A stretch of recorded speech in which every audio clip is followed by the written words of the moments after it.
Hello everyone, कैसे हो सभी। आई होप सभी अच्छे हैं। तो देखो, जैसा कि हम गेट 2022 का जो एग्ज़ाम है वो कंप्लीट हो चुका है, कंडक्ट हो चुका है। 9 बजे से सुबह 12 बजे तक एग्ज़ाम था। तो काफ़ी स्टूडेंट ने मेरे को क्वेश्चन भेजे थे, मेमोरी बेस्ड क्वेश्चन थे, और कुछ क्वेश्चन ऐसे थे जिनमें इन्फॉर्मेशन कंप्लीट नहीं है, कुछ क्वेश्चन में इन्फॉर्मेशन आधी अधूरी है। तो उसके बेसिस पे जो भी सॉल्यूशन बन रहा है उसके बेसिस पे मैं तुम्हें क्वेश्चन डिस्कस करूंगा। और बहुत सारे क्वेश्चन अभी आए भी नहीं है मेरे पास में। लगभग कह सकते हैं 30 से 40 क्वेश्चन पहुंचे हैं, और उनमें से भी कुछ आधे अधूरे क्वेश्चन हैं, कंप्लीट क्वेश्चन नहीं मिले हैं।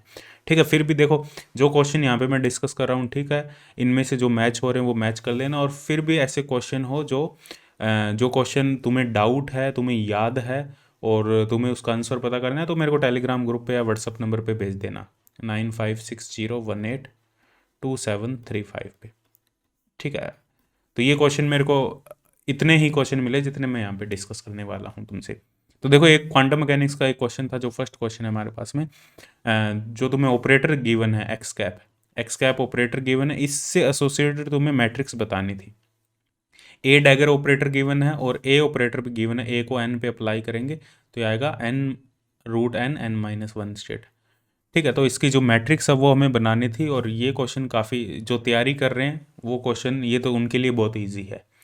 ठीक है, जो जो कंप्लीट तैयारी करके गए हैं, सबसे इजी क्वेश्चन है, कुछ भी नहीं है इसमें, डायरेक्ट तुम्हें मैट्रिक्स याद भी होती है। तो ठीक है, ये ए डैगर की मैट्रिक्स होती है, ये ए मतलब जो ए डैगर है, और ये एनिलेशन ऑपरेटर की मैट्रिक्स होती है। दोनों को ऐड कर देते हैं, कंबाइंड मैट्रिक्स निकल के आती है।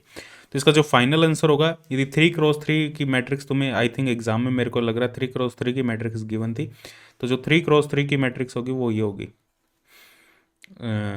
√1 0 √2, और यहाँ होगा 0 √2 0। इस टाइप की मैट्रिक्स हमें देखने को मिलेगी। ये करेक्ट ऑप्शन होगा यहाँ पे। ठीक है, मैच कर लेना जो भी तुम्हारा ऑप्शन है वहाँ से। सेकंड डिस्कस करते हैं। जो सेकंड क्वेश्चन था वो क्लासिकल मैकेनिक्स का जो क्वेश्चन मेरे को रिसीव हुआ था। ये जो क्वेश्चन था कांस्टेंट ऑफ मोशन का क्वेश्चन था। ये हमें गिवन था जो क्वेश्चन में, कि ये constant of motion X dot Y dot plus alpha X Y, ये कांस्टेंट ऑफ मोशन और लैग्रांजियन हमें गिवन था। ये 2 डायमेंशनल हार्मोनिक ऑसिलेटर है, 2 डायमेंशनल हार्मोनिक ऑसिलेटर है। अब इसके लिए हमें फाइंड करना था अल्फा।